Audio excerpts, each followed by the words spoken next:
Buenas tardes, ¿cómo están? En el marco de la 36ª edición de la Feria Internacional del Libro en Bogotá, tenemos hoy el privilegio de hacer la presentación del autor Rubén Darío Ramírez y Rivera y el libro Filosofía, Música y Formación que Aula de Humanidades tuvo el privilegio de editar y de hacer. El autor Rubén Darío Ramírez es licenciado en Filosofía y Magíster en Educación de la Universidad Pedagógica Nacional. Tiene coautoría, metodología e investigación, una discusión a propósito de la teoría del campo, y ha tenido participaciones como ponente en el primer coloquio de estudiantes de filosofía en la Universidad del Rosario. Ha sido ponente en el primer coloquio nacional de filosofía y educación de la Universidad del Quindío. Ha sido ponente en el primer congreso de pensamiento y obra del filósofo colombiano Edgar Garavito. Polifurcaciones, asesorías psicosociales transcursivas. Ha sido monitor de investigación en el Centro de Investigaciones de la Universidad Pedagógica Nacional y ha estado en el Semillero de Investigación en Filosofía y Música de la Universidad Pedagógica Nacional entre el año 2016 y 2018. Hoy tenemos este texto, tenemos al autor y queremos hacerle pues la invitación de que nos cuente un poquito las implicaciones pedagógicas y filosóficas al respecto, así que sin más preámbulos, le damos la bienvenida al autor. No, muchas gracias. Gracias a todos por venir. Quiero primeramente agradecer pues a la editorial Aula de Humanidades por abrirme en las puertas y darme la oportunidad de hacer esta publicación. Al profesor Guillermo Bustamante, muchas gracias por el apoyo, porque esta investigación pues ha sido el resultado de mi trabajo de investigación en la universidad. Tanto de pregrado como de posgrado. Entonces, a lo que se va a enfrentar el lector del libro es a dos ensayos que hacen parte de esos trabajos de investigación que hice en la universidad. El título del libro, pues, se enfoca en tres conceptos, pues, muy grandes, ¿no? Filosofía, música y formación son como tres campos de investigación muy amplios, pero lo quise titular así porque pues los trabajos enlazan esos tres conceptos de investigación alrededor de dos autores que yo pues admiro mucho, sigo mucho como investigador, que uno es Friedrich Nietzsche, pensador alemán del siglo XIX, y también Pascal Quignard, que también es literato francés, contemporáneo, todavía está vivo, de hecho ganó el premio Formentor de las Letras el año pasado y ya publicó su última novela musical que se llama El amor, el mar. Aunque aquí en este trabajo que presento hoy, trabajo un tema que él escribió sobre el mito de Butes, un mito griego. ¿Y por qué lo enlacé con Nietzsche? Porque Nietzsche también, en El origen de la tragedia, trabaja los mitos griegos desde una perspectiva musical. Entonces, para empezar, pues quiero como mostrarles a cada uno como un resumen de los principales temas que se tratan en el libro. No los voy a tocar todos porque muchos de estos temas son como muy profundos en el sentido de encontrar como argumentos muy filosóficos sobre el tema de la música, la relación con el lenguaje, la relación con el sujeto, la relación con la formación. Entonces, para no extenderme, he decidido más bien como hacer un resumen de los temas y si alguno le llama la atención, pues ahí va a encontrar material mucho más, por decirlo de alguna manera, sofisticado académicamente, para indagar más sobre el pensamiento de estos autores que, a mi modo de ver, son muy contemporáneos en la forma como vemos en el mundo occidental la filosofía, la música y la formación. Bueno, el primer ensayo es sobre Nietzsche y el origen de la tragedia. Como sabemos, el origen de la tragedia fue la primera publicación de Nietzsche cuando fue profesor de Basilea, de la Facultad de Filología. Este trabajo de la tragedia de Nietzsche en un comienzo se llamó El nacimiento de la tragedia en el drama musical griego, o sea, en el espíritu de la música, le tituló así. A partir de la segunda publicación del texto o reedición del texto, le cambiaron el nombre a El origen de la tragedia en Grecia y el pesimismo. O sea, le quitaron el enfoque de la música en el título, y eso pues ha permitido varias lecturas del nacimiento de la tragedia. El nacimiento de la tragedia podemos encontrar lecturas enfocadas en el teatro, enfocadas en el arte, enfocadas en la música también, pero desde un punto de vista como contemporáneo, como una lectura de la música contemporánea en la noción de lo dionisíaco y lo apolíneo en Nietzsche, en El origen de la tragedia. La lectura que yo traigo es una lectura un poco más al estilo del mismo Nietzsche, cuando Nietzsche coge los textos de Sócrates y la tragedia, por ejemplo, que fue uno de sus primeros ensayos, o los textos de Schopenhauer. Nietzsche había leído a Schopenhauer y le impactó mucho pues su visión musical, ya que pues Schopenhauer había leído pues los textos clásicos griegos sobre la música y había hecho unas reflexiones muy profundas sobre la música no solo occidental, sino también de Oriente, música oriental, y Nietzsche pues hace referencia de la herencia asiática como pues ese legado que deja Schopenhauer de una noción de la estética del mundo como una noción estética, una concepción estética del mundo. Esta lectura de Nietzsche parte de un concepto que es muy importante en El origen de la tragedia, que la verdad no sé por qué la gente no lo había trabajado antes, que es el concepto de disonancia.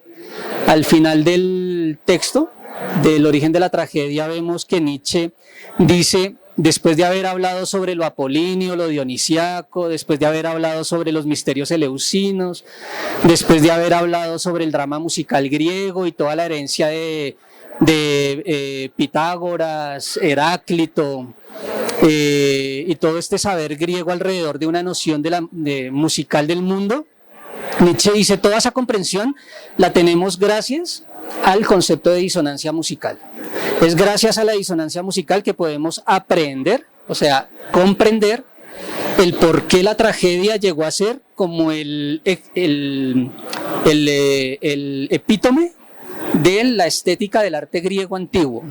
Antes de Sócrates, eso sí él lo recalca, porque él va a decir que con Sócrates viene la decadencia de la tragedia, que para Nietzsche pues es decadencia, o sea, es un retraso de la visión estética del mundo, y para ello pues se apoya en la noción de lo armónico, o lo que él llama concepción musical o estética del mundo, frente a la dialéctica, que la dialéctica fue la noción que introdujo Sócrates, que es la introducción de la filosofía como tal, en la noción del arte griego.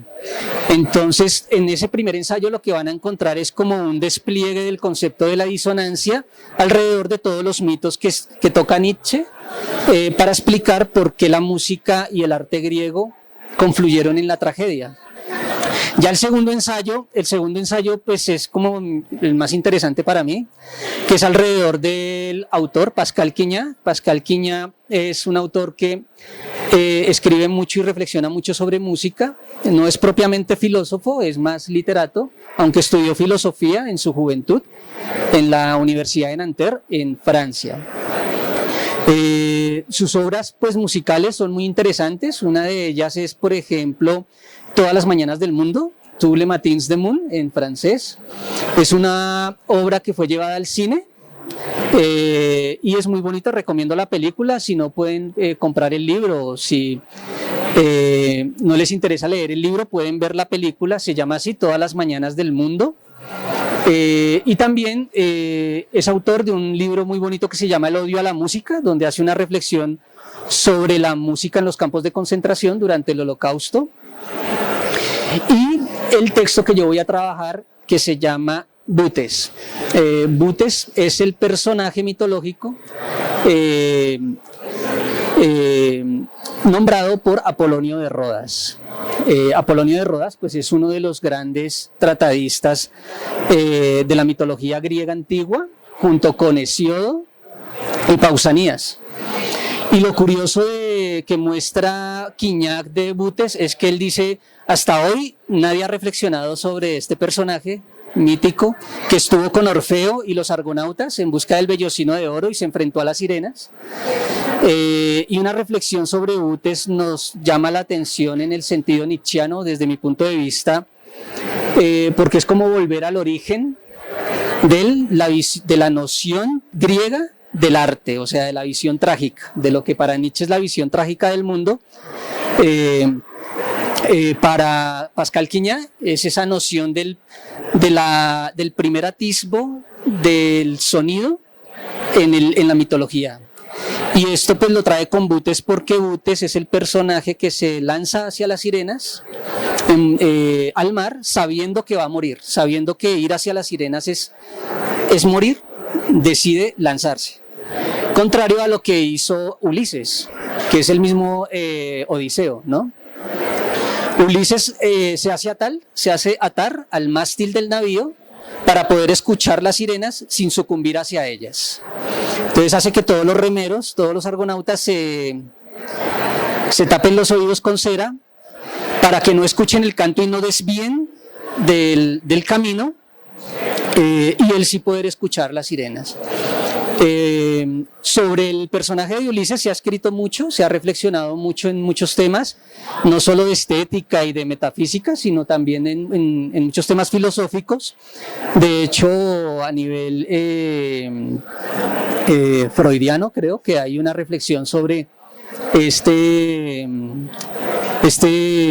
fenómeno de hacerse atar para poder acceder a la cultura.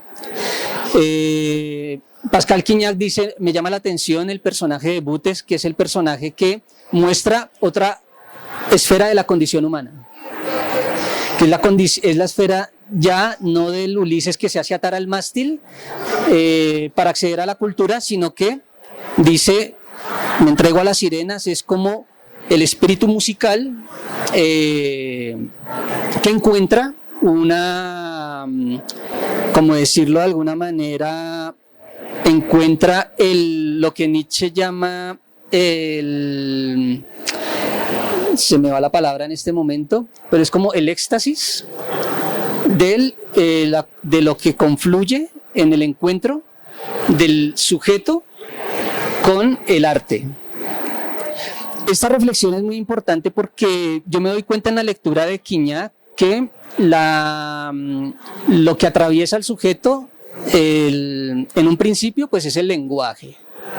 Siempre que hablamos del sujeto nos referimos a ese sujeto hablante, ese sujeto que está atravesado por el lenguaje, y es gracias al lenguaje que pues vienen todas las manifestaciones, todas las modalidades de satisfacción del sujeto, ¿no? Viene el deseo, que dentro del deseo pues está el deseo de saber, como decía Aristóteles en la metafísica, todos los seres humanos o todos los hombres tienen por naturaleza el deseo de saber o quieren saber. Pero Quiñac dice, es Butes el que manifiesta ese punto del sujeto que no tiene nada que ver con el lenguaje, o que tiene que ver con el lenguaje pero hasta cierto punto, no gracias al lenguaje, sino que se intercepta con el lenguaje, y gracias a esa intersección con el lenguaje es que deviene no solamente el sujeto hablante, sino un sujeto, por decirlo de alguna manera, musical o artístico. Entonces esta reflexión sobre Butes es muy interesante desde ese punto de vista, porque es encontrar otra composición del sujeto, otra forma de ser sujeto que no es el lenguaje, ¿vale? Entonces esto a mí me llamó como mucho la atención, y lo quise trabajar porque en todas las teorías del sujeto vemos como esa relación sujeto-lenguaje, y estudiando la lingüística, por ejemplo, en Émile Benveniste, que escribe los problemas de la lingüística general, él va a decir que la música no es propiamente lenguaje, Y nosotros todo el tiempo estamos escuchando hablar que la música es un lenguaje. En el lenguaje popular, todo el mundo, los mismos músicos dicen la música es un lenguaje, es el lenguaje de los sonidos. A través de la música nos comunicamos y gracias a esa comunicación universal, pues podemos decir que la música es un lenguaje. Pero desde un punto de vista propiamente lingüístico, desde una teoría del sujeto, eso queda en entredicho, ¿no? Una cosa es el lenguaje y otra vendría a ser la música, aunque la música tenga una gramática y tenga unos símbolos universales y podamos comunicarnos con ella, no quiere decir que sea propiamente un lenguaje, y aquí pues se pone en entredicho el tema de la comunicación, porque comunicarnos no quiere decir que haya lenguaje ahí en la comunicación. Escuchamos expresiones como que los animales se comunican entre ellos. Que se comuniquen entre ellos significa que tienen un lenguaje, no necesariamente, ¿sí? Entonces esa es como la reflexión que hace Emile Benveniste analizando la música. Dice, pues la música propiamente no vendría a ser lenguaje porque es un sistema de símbolos donde encontramos más una comunicación de símbolos sonales, o sea, como una sonología, una sonética, y no como tal una lingüística, porque la lingüística sí se encarga de signos propiamente derivados de la lengua, con un sentido y un significante. Entonces Emile Benveniste va a diferenciar entre la lingüística y la semiología para hacer esa diferenciación. La música vendría a estar más del lado de la semiología, de un sistema de signos que no son propiamente un lenguaje, para diferenciarlo del lenguaje como tal. Para eso pone, por ejemplo, un ejemplo, hay un ejemplo que él pone que es cuando armamos una frase, cuando escribimos una frase, le damos un sentido y un significado. Ese significado que viene con la frase en música es imposible. En música lo máximo que podemos hacer es evocar cosas. Y evocar cosas no es propiamente comunicar un lenguaje, es comunicar sensaciones, impulsos, percepciones. Pero nunca con música vamos a poder expresar lo que sí expresa la lengua, que es un significante propiamente de la lengua. Entonces, hay un pensador de esto que se llama Claude Lévi-Strauss, antropólogo, que él hace pues un análisis del mito musical y va a decir lo mismo que dice Benveniste. Dice, la música como lenguaje es imposible porque la música excluye el diccionario. ¿Sí?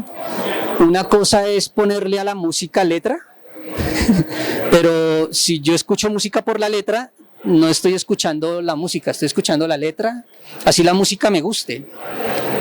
Cuando escuchamos la música sin letra, nos vemos en la obligación de interpretar esas sensaciones que evoca la música, pero ahí no se está diciendo nada.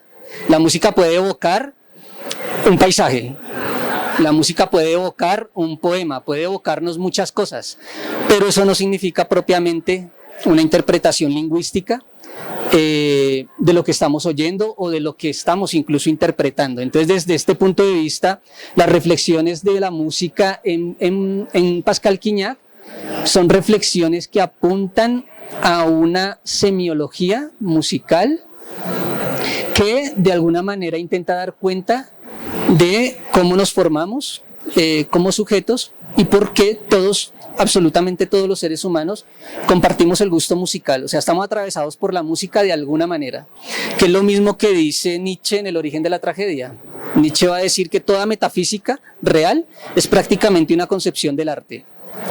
Y si hay algo que puede expresar más esa condición humana del arte, es la tragedia griega, que pues él la había estudiando a Homero, a Hesíodo, como filólogo, y claro, como filólogo pues tuvo que encontrar también esa disyuntiva entre la lengua griega y la forma como los griegos hacían música.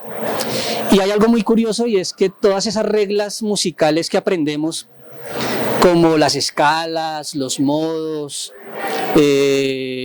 la tonalidad, toda esa jerga y toda esa gramática musical nos ayuda a entender la música, y de alguna manera nos ayudaría a entender al sujeto si entendemos que la música va más allá del lenguaje, como sujetos hablantes.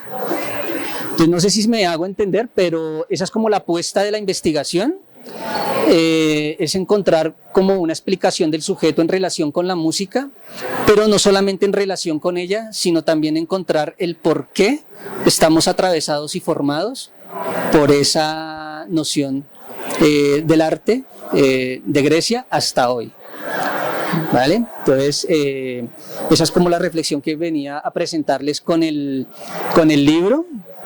Nuevamente, pues les agradezco mucho que hayan venido, agradecerle a Hugo, a Miguel, todo el trabajo que han hecho en la editorial y a Yuri, porque pues es un trabajo bastante enorme, diagramación, estilo, forma, todo eso. Yo sé la cantidad de horas que requiere hacer todo ese trabajo y les agradezco de verdad con el alma que lo hayan hecho. Y bueno, en futuras ocasiones nos veremos para seguir reflexionando sobre estos temas que son muy inusuales en este tipo de ambientes donde la filosofía pues está como muy opacada. ¿Vale? Si tienen alguna pregunta, pues con mucho gusto. Sí. Así es. ¿Alguien desea hacer alguna pregunta al respecto?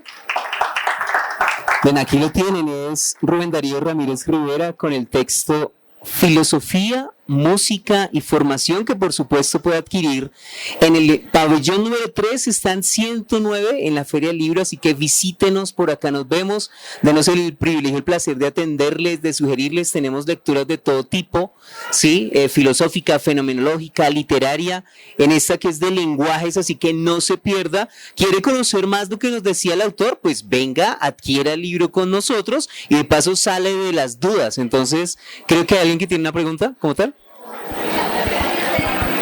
Querido Rubén, un gusto volverte a saludar luego de ya un tiempo de haber compartido clases en el pregrado. Así, y además ver un libro como fruto de tu trabajo siempre le da un gusto con los colegas. Bueno, dos cositas muy pequeñas. Una, viendo la tapa del libro, la pregunta es, ¿por qué esa imagen?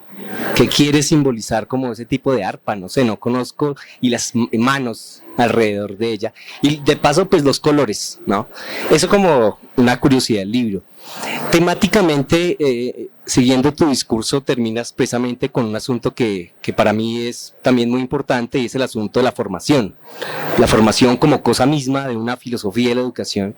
Me gustaría que emplearas solamente un poco cómo estarías comprendiendo el término formación, sino como el profesor Bustamante, que bueno, ya no nos acompaña, como un efecto, o la formación ya como un proceso terminado, ¿no? Es eso, querido Rubén. Bien, gracias Miguel por la pregunta. Bueno, primero que todo, pues yo no diseñé nada de la estética del libro, porque cuando creo que fue, ¿quién fue?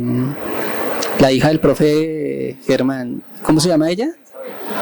No, otra, Melissa, Juliana, creo que fue Juliana que me escribió y ella me dijo que le enviara un diseño, pero yo dije, no, yo soy malo para eso, no, creo que fue ella, no sé si fue otra persona, igual le agradezco mucho porque cuando lo vi me gustó muchísimo y las personas que han visto el libro me han dicho que les ha gustado mucho la tapa, entonces gracias por eso. Por ese diseño tan bonito, no sé si me pueden decir quién lo diseñó, Yuri. ¿Fue Melissa? Bueno, un saludo para Melissa, gracias por ese diseño tan bonito. Y creo que encaja bien porque creo que se llama salterio, no es arpa, el arpa es mucho más medieval. En el mundo griego existía el salterio y pues es un instrumento que todavía lo usan mucho allá en Grecia para la música, para evocar la música originaria de la cultura griega. Y bueno, con respecto a la formación, pues no había hablado nada porque resulta y pasa que el tema de la formación es un tema bastante complicado. Yo de hecho en el libro lo dejo muy abierto para que el lector se haga muchas preguntas al respecto. Me baso mucho en las investigaciones del grupo que tenemos con el profe Guillermo, Desde el año más o menos 2016 comenzamos a investigar con el profe Guillermo y su grupo sobre el tema de la formación en varios autores. Comenzamos con Bourdieu, o Bourdieu, no sé cómo se pronuncia bien en francés, y hemos retomado pues lecturas como de Mikhail Bakhtin, de Comenio, Estanislao Antelo, incluso Estanislao Zuleta también, varios autores, leyéndolos en clave de qué es la formación, porque la formación es un concepto de la filosofía de la educación que intenta separar o clasificar los criterios de qué sería educación, qué sería formación y qué sería la pedagogía. En principio fue como esa discusión, ¿no? Intentar como que, bueno, ¿qué es la pedagogía y qué sería la educación? ¿No? Porque encontramos que casi que es lo mismo, ¿no? Cuando escuchamos hablar a profesores sobre pedagogía y educación, pareciera que fueran conceptos similares, prácticamente sinónimos. Y cuando se habla de formación, prácticamente lo mismo. Entonces dijimos, bueno, ¿qué será? ¿Cómo empezamos a abordar una diferenciación entre estos conceptos, entre pedagogía, educación y formación? Y pues el profe Guillermo propuso indagar sobre el concepto de campo desde la obra de Bourdieu, en un libro que se llama El oficio del científico, donde Bourdieu pues él trata de enfocar el concepto de campo separándolo de las disciplinas, ¿sí? O lo que Bakhtin llama discursos de la praxis. No recuerdo bien cuál es la palabra bien de Bakhtin, pero es más o menos esa, ¿no? Como lo que dice también, ahora se me olvidan los nombres, el pedagogo que habla de la recontextualización, este pedagogo inglés, que habla sobre los procesos de recontextualización en la pedagogía. Entonces, encontrar como esas diferencias es muy importante, porque cuando ya logramos establecer como un marco teórico de qué es la formación a la luz de estos autores, el profesor Guillermo publicó su libro sobre la formación como efecto, y a mí pues me impactó muchísimo porque yo vi pues un trabajo filosófico muy brutal en esa concepción de la formación como un efecto y no como un propósito del sujeto en relación con el saber. Entonces la formación es algo que prácticamente deviene en el sujeto gracias a toda una modalidad de satisfacción que rodea al sujeto. No en vano la gente elige estudiar filosofía, no en vano la gente elige estudiar ciencia, no en vano la gente elige estudiar música. Bueno, todo lo que llamamos campo o campos de la educación o de la formación tienen que ver con esa concepción de la formación como efecto. Y yo lo traigo en relación con el libro porque cuando estudiamos la música a la luz de la filosofía, nos damos cuenta que prácticamente toda la concepción musical occidental está atravesada por ese concepto de formación, ¿sí? Desde Pitágoras, cuando Pitágoras habla de la música de las esferas, o los pitagóricos, porque en realidad Pitágoras no hay ningún texto de Pitágoras como tal, sino se sabe de que hubo un movimiento de pitagóricos, el principal de ellos que fue Filolao. Filolao pues habla de la música de las esferas como esa concepción de la búsqueda de la proporción respecto no solo del saber, sino de toda la naturaleza. Entonces la concepción musical antigua no era artística. La música tenía una connotación prácticamente que abarcaba toda una cosmovisión del saber, y eso tiene que ver mucho con la formación, no solamente la formación del sujeto en sí, sino que una vez el sujeto está formado, sigue en relación con su propia formación, y eso es una dinámica que no acaba. Por eso la reflexión que yo traigo también con este libro es tratar de entender que una persona o un sujeto tocado por la formación es un sujeto que reconoce siempre que algo le falta, hay una falta en relación con el saber. Y ya para terminar, pues hay una anécdota en la que he reflexionado desde que terminé la carrera, y es que mucha gente terminan sus trabajos de investigación, o sea, duraron 5 o 6 años haciendo un trabajo de investigación y se gradúan y botan eso como si hubiese sido una carga, como que, ya terminé con esto, adiós, chaito, que se lo coma el polvo. Sí, entonces yo digo, bueno, ¿hubo formación ahí? Para mí no, porque la relación del sujeto con la formación siempre produce una falta, y esa falta es la que hace que el sujeto todo el tiempo esté en relación con esa formación. ¿Sí? ¿Y por qué la música? Pues porque la música todo el tiempo está en eso. La música y el arte en general es inagotable. Sí, ningún artista puede dar cuenta de que listo, aquí se acabó la música, ya se hizo todo lo que tocaba hacer en música.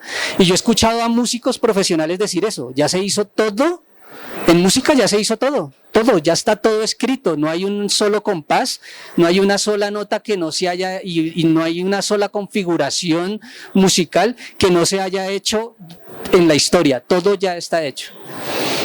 Pues yo creo que no es así. Yo creo que, al menos desde un punto de vista filosófico, la música da cuenta de la formación del sujeto en relación no solo con la música, sino con cualquier tipo de saber.